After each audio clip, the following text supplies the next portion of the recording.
Rowdy university మంచి భవిష్యత్తు కోసం తెలుగు విద్యార్థులు ఇష్టపడే యూనివర్సిటీ.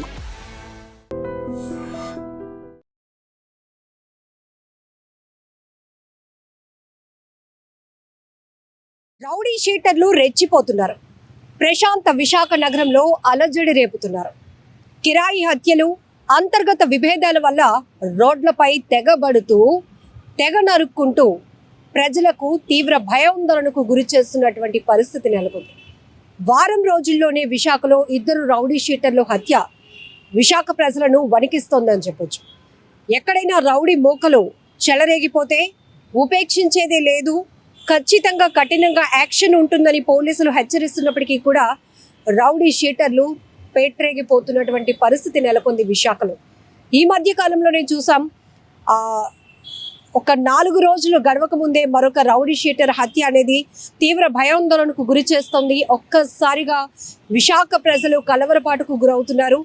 నిన్న మాధవదారలోని కుంచమాంబ అమ్మవారి జాతరలో 2 యువకుల మధ్య ఘర్షణ చోటు చేసుకుంది. ఒక యువకుడినైతే అత్యంత దారుణంగా హతమార్చారు. ఒక రకంగా చెప్పాలంటే ఆ అబ్బాయి ఒంటి పైన పడినటువంటి గాయాలకు వైద్యులు వేసినటువంటి ట్రీట్మెంట్ స్ట్రిప్స్ ఏవైతే ఉంటాయో వాటిని చూస్తే ఒక పార్సిల్కి మనం ఎలా అయితే టేప్తో చుట్టి వేస్తామో ఆ స్థాయిలో ఆ ఒంటి నిండా అబ్బాయి యువకుడు ఒంటి నిండా గాయాలు ఉన్నాయి. దానికి వైద్యులు చికిత్స చేసి ప్లాస్టర్ వేసినా కూడా, అంటే ఏ పరిస్థితిలో మనిషిలో క్రూరత్వం నెలకొంటుందో అర్థం చేసుకోవచ్చు. ఇక్కడ ఈ కేసులో కూడా మృతుడు మాసపు లోహిత్ 20 సంవత్సరాల యువకుడు. ఈ యువకుడు కూడా చాలా నేర చరిత్ర ఉన్నట్టు పోలీసులు గుర్తించారు. ఈ కేసు సంబంధించి రౌడీ షీటర్ హత్య కేసుకు సంబంధించి ఇప్పటికే విశాఖ పోలీసులు 4గురిని అదుపులోనికి కూడా తీసుకున్నారు. ఒక రకంగా చెప్పాలంటే రౌడీ మూకలు ఎక్కడ పేట్రేగిపోయినా, అల్లరి మూకలు ఎక్కడ రెచ్చిపోయినా ఖచ్చితంగా కఠినంగా యాక్షన్ ఉంటుందని చెప్పేసి పోలీసులు చెప్తున్నారు. మళ్ళీ మీరు బయటకు రాలేని పరిస్థితిలో కఠినమైనటువంటి చట్టాలు మీ మీద అమలు చేయాల్సి ఉంటుంది.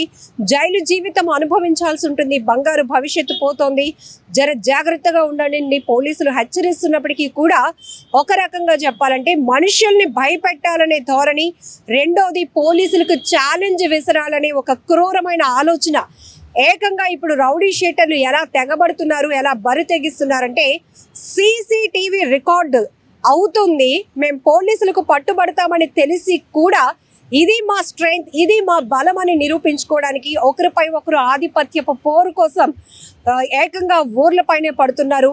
చుట్టూ జననావాసాలు ఉన్నా, చుట్టూ ప్రజలు ఉన్నా కూడా ఏమాత్రం జంకకుండా, ఏమాత్రం భయం లేకుండా వాళ్ళు ఇంతలా చెలరేగిపోతున్నారు అంటే ఎక్కడ ఈ ల్యాబ్స్ కనపడుతున్నాయో మనకు అర్థమవుతోంది.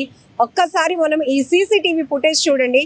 2 యువకులు అలా నడుచుకుంటూ వెళ్తున్నారు. ఒక వ్యక్తి వెనకాతల నుంచి వచ్చి ఒక యువకుడు, ఆ యువకుడు మాసపు లోహిత్ 20 years అబ్బాయి, అబ్బాయిని వెనక నుంచి వచ్చి పీక పైన పట్టుకొని ఎలా లిఫ్ట్ చేస్తున్నాడు. ఒక వస్తువును, ఒక కుక్క పిల్లను, పెంచుకున్న కుక్క పిల్లను, కోడిను ఎలా అయితే లిఫ్ట్ చేసి తీసుకెళ్ళిపోతారో అంత ఈజీగా ఆ యువకుడిని తీసుకువెళ్ళి కత్తులతో నరకడం, హత్య చేయడం అత్యంత దారుణంగా ఇప్పుడు ప్రతి ఒక్కరిని తీవ్ర కలవరపాటుకు గురి చేస్తోంది. పోనీ ఆ సమయంలో అది నిర్మానుష్య ప్రాంతంలో జరిగిందా, ఎవరు మనుషులు లేనప్పుడు జరిగిందా అంటే కాదు. సీసీటీవీలు ఉన్నాయి ముందున, చుట్టూ జనాలు ఉన్నారు. జనం మధ్యలో జరిగినటువంటి ఒక ఘర్షణ, ఒక యువకుడిని అత్యంత కిరాతకంగా హత్య చేశారు అంటే ఇక్కడ రౌడీ షీటర్లు ఏ స్థాయిలో పేట్రేగిపోతున్నారో, ఎలా చెలరేగిపోతున్నారో మనం ఈ దృశ్యాలు చూస్తుంటేనే అర్థమవుతోంది. ఇక్కడ ఇంకొకటి, మనం రౌడీ షీటర్లు ఎక్కువగా హైలైట్ చేసి మాట్లాడే కన్నా ఎందుకు ఇక్కడ ఈ మృతుడు కూడా ఒక రౌడీ షీటరే. తనకి కూడా చాలా క్రిమినల్ హిస్టరీ ఉన్నట్టు అబ్బాయి, 20 సంవత్సరాలు. ప్రతి తల్లిదండ్రులు కూడా తమ బిడ్డల్ని బాగా చదివించాలని, మంచి భవిష్యత్తు ఇవ్వాలని, వాళ్ళు ఒక మంచి స్టేజ్కి రావాలనే ప్రతి తల్లిదండ్రులు, అది ఏ వర్గం కానివ్వండి, ఏ స్థాయి ఆర్థిక పరమైన పరిస్థితులు కానివ్వచ్చు, కానీ ప్రతి తల్లి తండ్రి తమ బిడ్డల విషయంలో మాత్రం వాళ్ళ ఆలోచన చాలా గొప్పగా ఉంటుంది. కానీ కొంతమంది మాత్రం యుక్త వయసులోనే, అంటే టీనేజ్ వయసులోని, మైనర్ ఏజ్లో కూడా తప్పుదోవ పడుతున్నటువంటి పరిస్థితులు నెలకొనడం వల్ల పూర్తిగా వాళ్ళు నేర ప్రవృత్తి వైపు వెళ్ళిపోతుంది వాళ్ళ జీవితం. ఇక్కడ కూడా మనం చూడొచ్చు, అనేక సినిమాల్లో మనం రౌడీ షీటర్లు ఎలా తయారవుతారు, వాళ్ళలో అంత హార్డ్గా ఆ డెసిషన్కి రావడానికి ఏదో ఒక బ్యాక్గ్రౌండ్ ఉంటుంది, ఇవి మనం సినిమాల్లో చూస్తాం. బట్ ఇప్పుడు అలా లేదు. విచ్చలవిడిగా రౌడీ షీటర్లుగా మారిపోతున్నారు.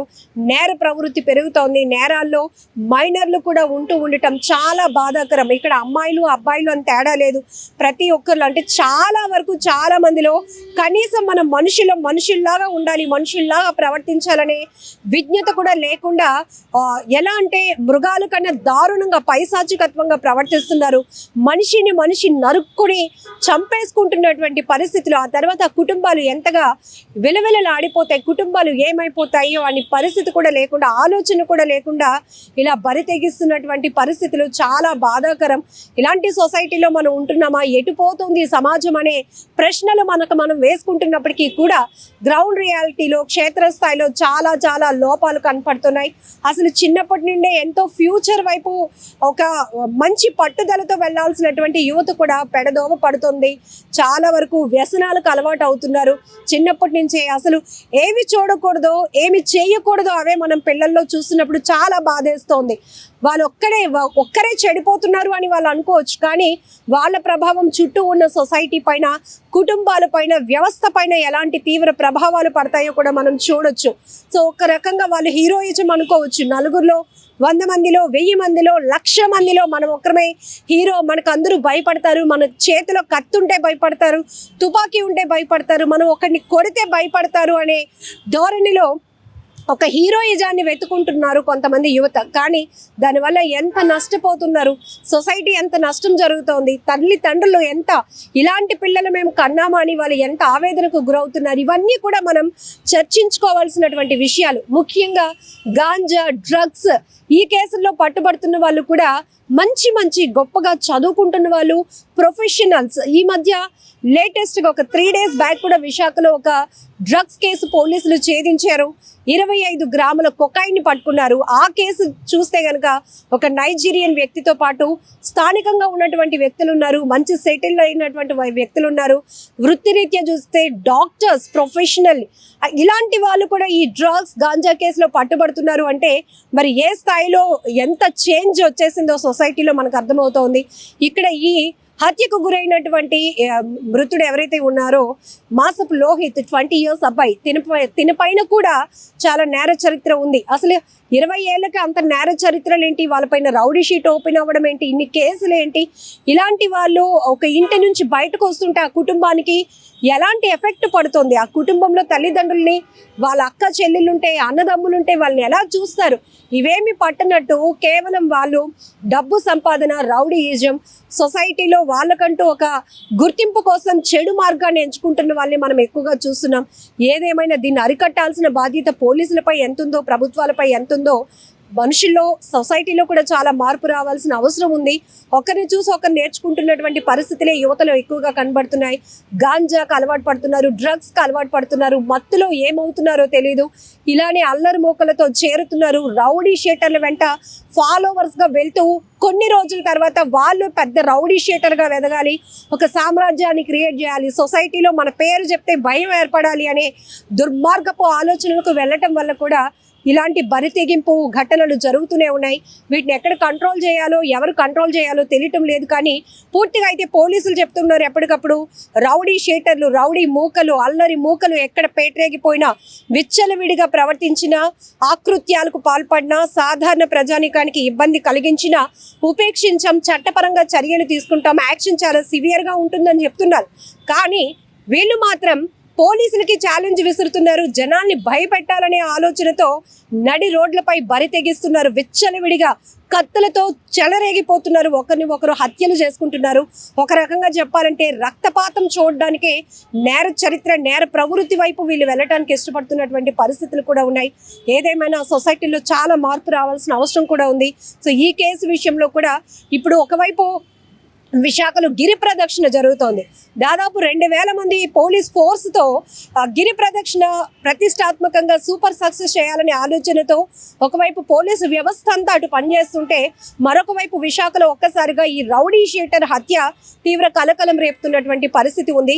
ఏది ఏమైనా ఇలాంటి ఘటనలు చాలా దారుణం, చాలా బాధాకరం. ఇప్పుడు నేటి జనరేషన్ ఇలా రోడ్ల పైన ఇలాంటి ఘటనలు చూస్తే పిల్లలు భయభ్రాంతులకు గురవడం, పిల్లలు పెద్దలు అందరూ భయపడుతున్నారు. తర్వాత ఆ ఘటన నుంచి మిగతా వాళ్ళు ఏం నేర్చుకుంటారు అనేది కూడా ఇక్కడ చాలా ఆవేదన కలిగిస్తున్నటువంటి అంశాలుగానే చెప్పుకోవచ్చు. నిజంగా ప్రస్తుతం ఉన్నటువంటి సమాజం దేనికి ప్రయారిటీ ఇస్తుంది? ఆర్థిక సంబంధాల చుట్టూ మాత్రమే తిరుగుతోంది. మళ్ళీ ఎన్నికలంగానే చాలా విరక్తి కలుగుతున్నాం. మంచి అనిపిస్తుంది కదా, లేడీస్ కూడా ఛాలెంజింగ్ జాబ్స్ చేసినప్పుడు చాలా బాగుంటది. ట్రాఫిక్ అసిస్టెంట్స్ గా నియమించిన ట్రాన్స్జెండర్స్ అందరితో సాల్యూట్ చేయించుకుంటున్నారు. ఫుడ్ డెలివరీ ఇవ్వటానికి వెళ్ళినటువంటి డెలివరీ బాయ్ అనిల్ పై కళ్ళ ముందు